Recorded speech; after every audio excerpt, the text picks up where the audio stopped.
Minasan, genki desu ka? Assalamualaikum, semoga sehat selalu. Oji-chan juga sehat selalu ya. Jangan lupa untuk like, subscribe, dan juga komennya di bawah ini. Bye bye, assalamualaikum. Hai guys, assalamualaikum warahmatullahi wabarakatuh. Ketemu lagi dengan Ojang Story di sini. Kali ini Story mau nginfoin kalian terkait dengan sendal jepit dengan payung. Dalam payungnya nggak ada. Dan apa sih hubungannya sendal jepit dengan payung? Jadi Ojang baru kali ini, dan bukan kali ini sih, berkali-kali ya.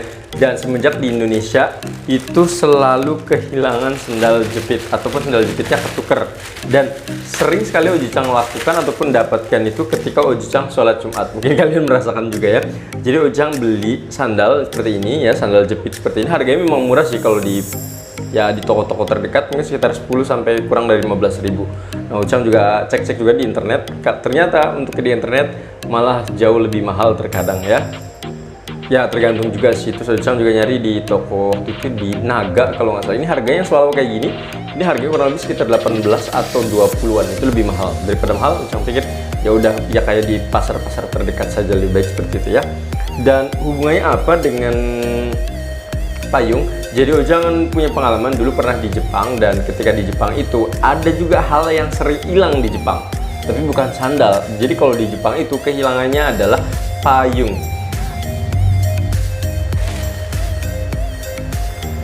Oke, sebelum ke payung yang ada di Jepang, Ojang mau bercerita dulu tentang sendal di sini. Jadi sendal itu nggak tahu kenapa, kalau di Indonesia Jumatan itu pasti selalu hilang ya.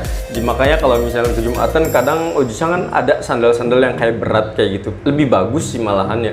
Tapi nggak tahu kenapa ketika pas Jumatan itu males aja gitu pakai yang itu, karena tahu sendiri ya kalau menurut Oji-chan ya, mungkin kalian juga merasakan hal yang sama. Ketika menggunakan sandal jepit itu lebih nyaman ya dibandingkan dengan sandal yang lebih bagus. Malahan Oji-chan juga waktu di Jepang seringnya adalah pakai sandal jepit ya, kalau nggak sepatu gitu ya. Jarang sekali sandal-sandal yang istilahnya yang sandal yang bagus kayak gitu, yang harganya ibaratnya sekitar 50.000 sampai 100.000 yang seperti itu ya. Ojang jarang sekali menggunakannya. Tapi kalau di Indonesia nggak tahu kenapa Ojang kalau ke mall misalnya pakai sandal jepit itu justru malu ya. Mungkin karena orang-orang kita sistemnya kayak istilahnya judgmental kayak gitu ya, lihat ih ngapain kayak gini bla bla bla kayak gitu. Jadi Ojang nggak pede gitu. Akhirnya Ojang kalau misalnya ke mall pastinya pakai dengan sandal yang istilahnya lebih bagus gitu. Kalau misalnya pernah juga pakai yang sandal jepit kayak gitu, tapi tidak sering.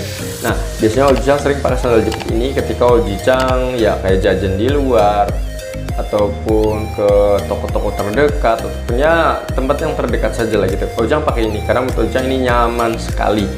Nah, tapi setiap Jumatan ini pasti hilang. Hilangnya tuh dalam artian gini, Oji-chan pernah awalnya jelek, dapat jadi bagus ya, alhamdulillah seperti itu ya. Ya pernah seperti itu. Dan yang terakhir itu Ojang yang dari bagus malah jauh lebih jelek lagi ya. Itu aduh gila gitu. Kalau misalnya jeleknya mungkin istilahnya kanan kirinya masih bener sih, mungkin nggak ada masalah kali ya. Tapi yang terakhir itu untuk sandal Oji-chan ternyata kanan kirinya itu berbeda. Ya sandal itu berbeda. Akhirnya mau nggak mau Oji-chan harus ya beli sandal baru lagi yang ini. Dan hubungannya dengan yang payung di Jepang adalah di Jepang pun hampir samaan. Nanti kalau kalian ke Jepang itu mungkin kalian pernah lihat payung yang warnanya putih ataupun bening seperti itu ya. Kalian bisa dapatkan payung tersebut di Uniqlo, kalau nggak salah harganya sekitar 100 yen sampai 200 yen. Nah, payung itu karena mungkin saking murahnya kali ya, 100 sampai 200 yen seperti itu. Jadi di mana-mana tuh orang tuh pakai itu. Di samping praktis juga, orang Jepang memang apa ya, ketika hujan dan lain itu mereka benar-benar yang prepare banget terkait dengan payung. Dulu Oji-chan juga pernah punya dosen waktu Oji-chan kuliah awal di Bandung, itu ada dosen Jepang, dia tuh bawa payung ya.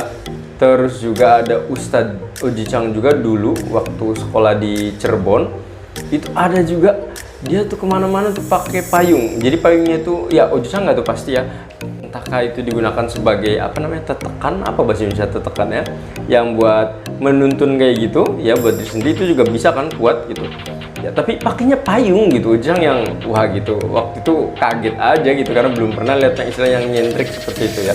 Dan waktu itu ada salah satu kiai di Cirebon ya, dia pakainya itu. Ojang juga kaget ya, itu Ojang lupa nggak tahu nama kiainya siapa. Semoga sehat selalu ya Kiai. Dan balik lagi yang ke Jepang itu, jadi kalau di Jepang Ujang beli payung yang sekitar harganya 200 perak gitu ya, 200 yen sorry. Dan 200 yen mungkin kalau di Indonesia sekitar 30-40 ribuan ya, sekitar segituan. Dan Ujang bawa ke sekolah, bawa ke tempat kerja. Kadang itu mungkin saking harganya murahnya juga, atau saking banyak yang make itu, akhirnya sering ketuker. Jadi sama aja dengan yang sandal ini. Jadi kalau sandal-sandal kayak gini ketika kalian sholat Jumat itu kan banyak banget ya, seragam banget kayak gini. Jadinya ya ketika pas pulang tuh mungkin diambil orang lain, bisa jadi seperti itu, atau kitanya yang salah ngambil juga gitu, seperti itu. Cuma selama ini sih Oji-chan insya Allah sih bukan orang pertama yang ngambil misalnya sandalnya jadi bagus atau jelek ya. Itu Ujang biasanya ketika pas pulang tuh, kebetulan saja sampai hari ini pasti Ujang pas dapet itu yang jeleknya gitu, istilahnya seperti itu.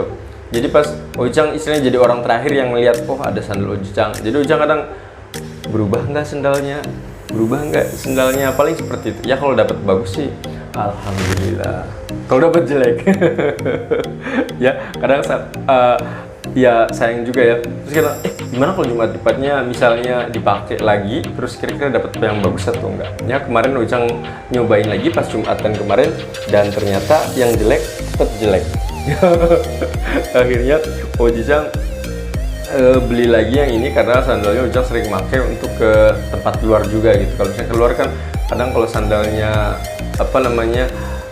beda-beda kan ini ya, malu gitu, makanya Ujang nggak pakai, akhirnya beli lagi ya. Jadi ada kesamaan terkait dengan sandal yang di Indonesia dengan payung yang ada di Jepang ya. Gimana caranya biar nggak tertukar? Mungkin Ujang akan di sini dikasih tanda, entah itu tandanya bisa diukir kayak gitu pakai pisau ya, atau bisa juga dibakar ya, bakar pakai disulut kayak gitu biar nanti berbeda ya. Ini juga sama, jadi nanti ketika pas ada sholat Jumat ataupun kemanapun, jadi orang lain juga akan tahu ya, oh ini bukan sandal saya, oh ini sandal orang lain, seperti itu ya. Ya paling ini aja cerita Ujang terkait dengan sandal dan juga payung ya. Semoga informasi ini bermanfaat. Minasang, assalamualaikum warahmatullahi wabarakatuh. Bye bye.